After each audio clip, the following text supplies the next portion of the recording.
Welcome to Fox Soul's Black Report, your daily source of Black news, views, and opinions. Today is Monday, June 6th, and I'm Mimi Brown. And I'm Romeo. I'm Demi Lobo, and on today's report, 2 more mass shootings took place across the country over the weekend. In Tennessee and in Philadelphia, both tragedies are developing, and we have the latest. Meanwhile, families of victims of the Uvalde, Texas, and Buffalo, New York mass shootings are expected to testify before the House Oversight and Reform Committee this week, a month after a gunman opened fire in Tops grocery store. Then, an Indianapolis museum catches backlash for selling a watermelon salad to commemorate Juneteenth. A rep for the store is coming forward with a statement on the matter. Plus, another Hollywood couple is calling it quits, and Mariah Carey is accused of stealing a song title from one of her biggest chart-topping hits. We're going to tell you all about that. We have so much more, man, and all of that. It's our voice, it's our truth, so let's get it.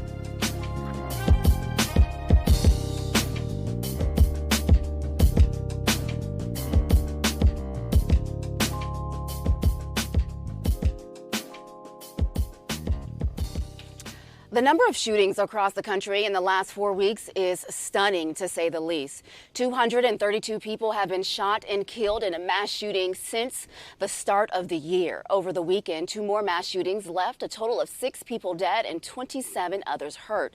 It's just the start of what's been a violent month across America. In Chattanooga, Tennessee, 17 people were shot when a gunman opened fire late Saturday night. 3 of them died. Investigators say the shooting happened near a bar in the downtown area. A number of people were hurt. A number of people that were hurt were actually hit by cars as they were trying to flee the scene. At this time, we can confirm 14 gunshot victims and 3 victims that were struck by vehicles that were attempting to flee the scene. 3 fatalities have been confirmed, 2 of which are related to gunshot wounds, and 1 of which is related to injuries sustained after being struck by a vehicle. Several are still in critical condition. No one on this has been arrested. And that's just one of the shootings on Saturday night in Philadelphia. An argument led to a mass shooting that left 3 people dead and 12 others hurt. Authorities say several shooters were seen firing into a crowd in a popular area known for its nightlife. Several of those hurt are still in critical condition. Police say the violence came to an end when officers got involved. None of the shooters in that incident have been arrested either.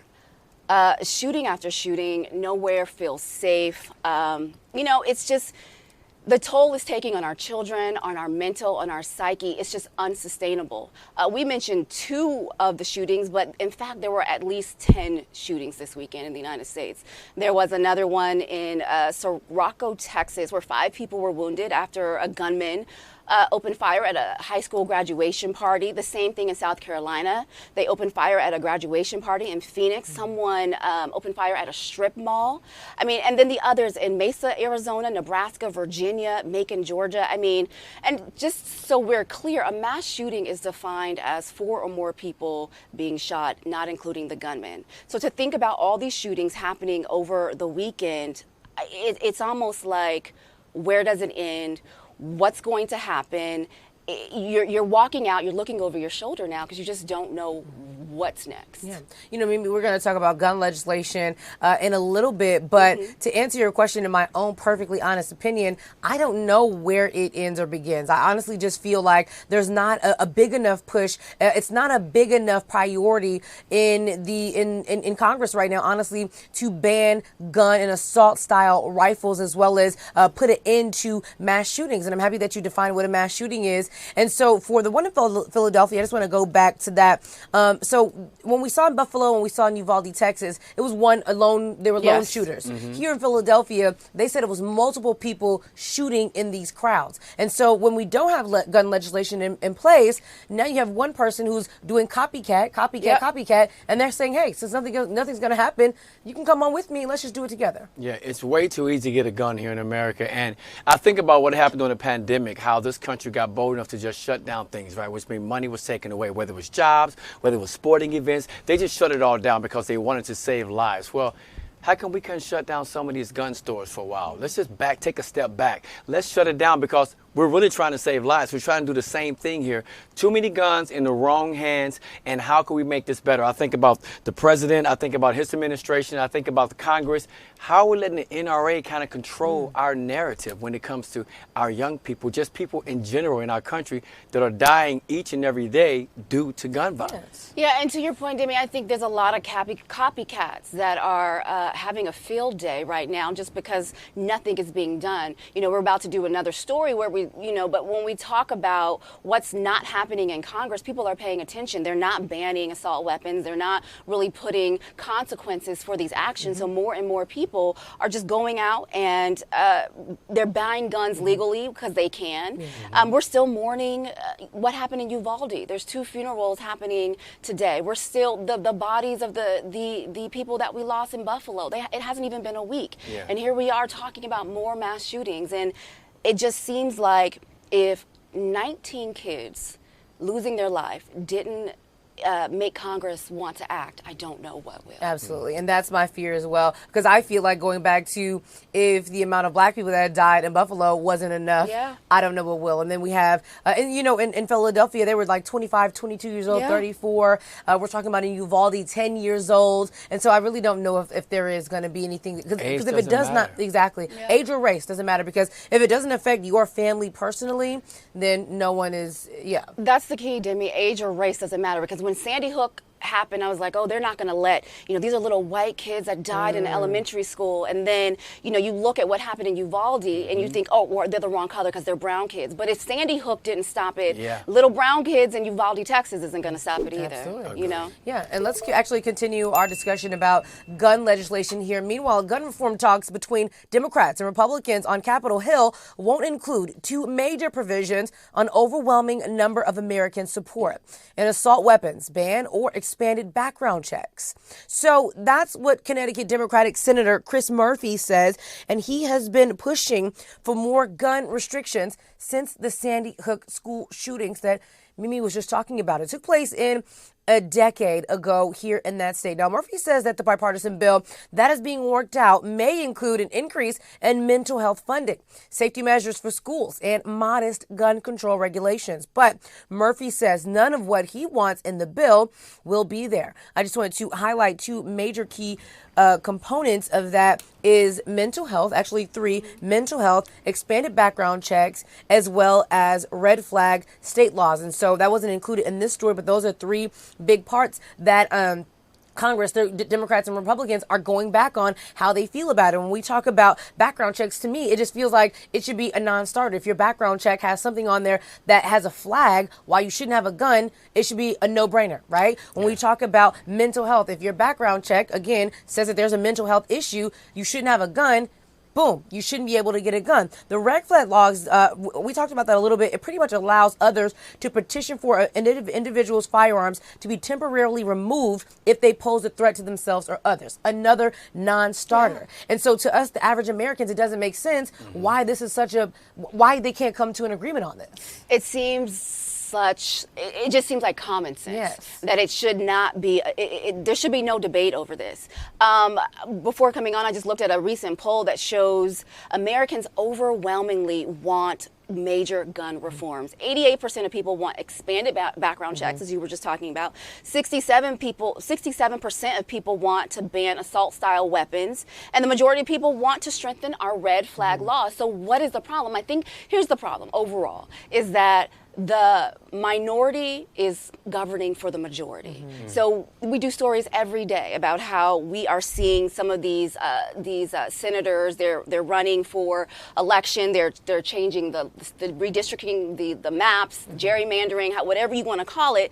And so they're making the laws for their supporters, and they're taking that to Congress. And the rest of us are just having to live with it. And so we always say vote, vote, vote, vote, vote, which is still very important. We still have to vote.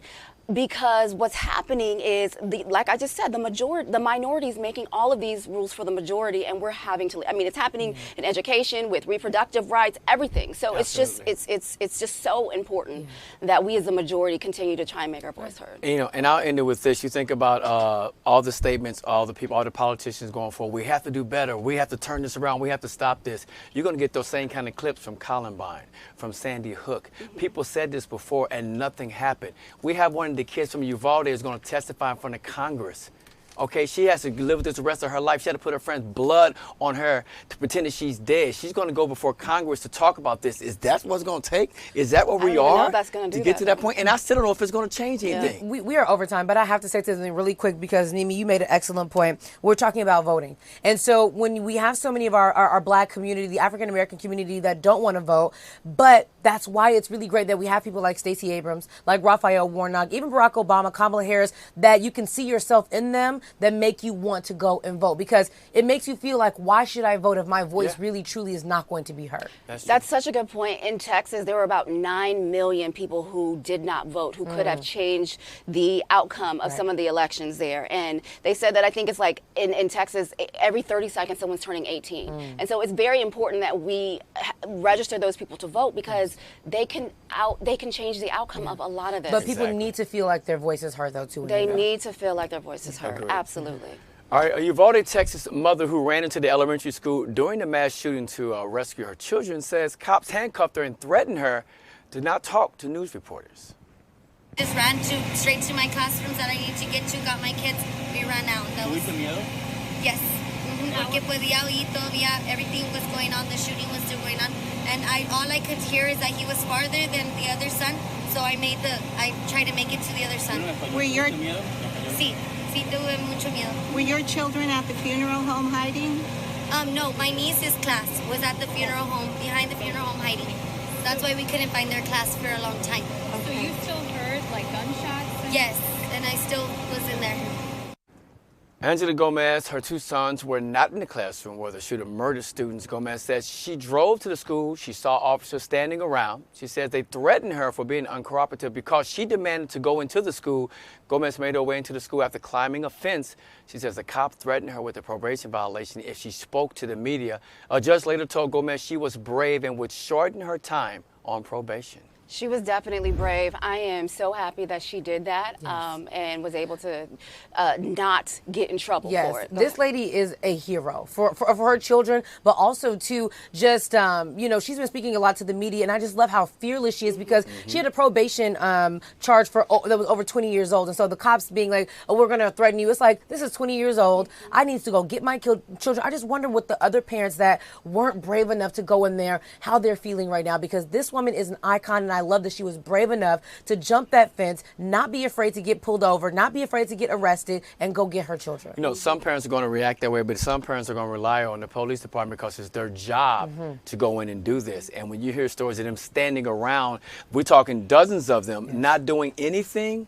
Yeah, that's something we have to fix moving forward. Her story was one of the first to emerge out of the tragedy, where she was the one who was handcuffed and jumped the fence, as you just said. And the fact that she did that, she was like, I'm going to get my child, my children. And she said even while she heard the shooting going, she had to go to her son's classroom to go get her other son. She was like, I don't care. I mean, literally imagine going inside 2 classrooms and you're listening to gunshots. And this goes back to the both of you being parents, talking about what you would risk, how you would put your life in danger to go get your kids. Absolutely. Every day. I love it. All right. Meanwhile, families of the victims of the Uvalde and Buffalo store mass shootings are expected to testify before the House Oversight and Reform Committee this week. Wednesday's hearing comes less than a month after a gunman killed 10 black people in Buffalo. 11-year-old Maya Cerrillo, who was a student at Robb Elementary School in Uvalde, is one of the 9 people scheduled to testify. Maya is the young lady who says she covered herself in her classmates' blood and played dead to protect herself during the shooting. Zanaya Everhart, the mother of Zaire Goodman, who was shot in the neck during the Buffalo shooting, is also expected to testify. And attorney Attorneys for Zaire Goodman want to question the parents of the Buffalo shooter under oath. Goodman's lawyers want Paul and Pamela Gendron to provide depositions by July 29th. Erie County DA John Flynn, he says that only Peyton Gendron appears to be criminally liable for the shooting. Gendron has been charged in a 25-count indictment that includes hate-motivated domestic terrorism. Attorneys for the victim's family say the parents ignored warnings their son was dangerous. Goodman is one of the 3 survivors of the Buffalo shooting. Republican lawmakers want police to flood schools as a way to prevent future school shootings. Black parents are worried that more police in schools could mean more African-American kids being victim to police abuse. Research shows Black and Latino students are suspended and expelled at higher rates than white students for routine disciplinary issues. They're also more likely to be arrested inside and outside of school. Experts say this is their culture of adultification bias against Black children. They're cute when they're 2 or 3, but when they become a certain height, it becomes different and they become seen as a threat. Very true. And as the country continues to deal with mass shootings, the FBI and other law enforcement agencies are looking deeper into online places devoted to gun and gun rights. The online spaces that show tactical training videos and websites where people can buy unregistered guns are often run by white supremacists. It's an ecosystem that helps white nationalist violence flourish in the United States. According to law enforcement, in the past 5 years, white supremacists are responsible for committing the deadliest terrorist attacks on U.S. soil. And some states are taking action on their own. In New York, the state legislature passing a law banning anyone under 21 from buying or possessing a semi-automatic rifle. The bill passed the state Senate 43-20. Governor Kathy Hochul is expected to sign that bill within the week. New York Assembly requires a person to be 21 to possess a handgun, but younger people are allowed to have rifles as well as shotguns. The new restriction comes after it was revealed the suspects in the Buffalo and Uvalde school massacres were 18 years old when they bought their weapons. Black people support President Biden more than any group in the United States, but our enthusiasm for his administration is definitely falling. High gas prices, inflation, and a lack of progress on voting rights and police reform in the Senate has some African Americans soaring on President Biden. Now, 6 in 10 black voters say the president is keeping his campaign promises. Only 40% of all people they poll say that Biden is doing what he said he would do when he got to the White House. 89% of black voters cast a ballot for Biden in 2020. His approval rating among African Americans is down to 70% in a recent ABC News Washington Post poll.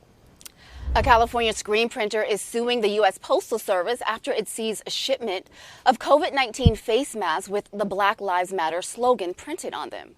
The masks were shipped to Washington, D.C., St. Louis, Brooklyn, and Minneapolis. But according to court documents, 4 boxes were seized and labeled by law enforcement as seized, delaying the shipment 48 hours. The suit alleges the U.S. Postal Service and Inspector's Office violated the Fourth Amendment right by seizing the packages without probable cause.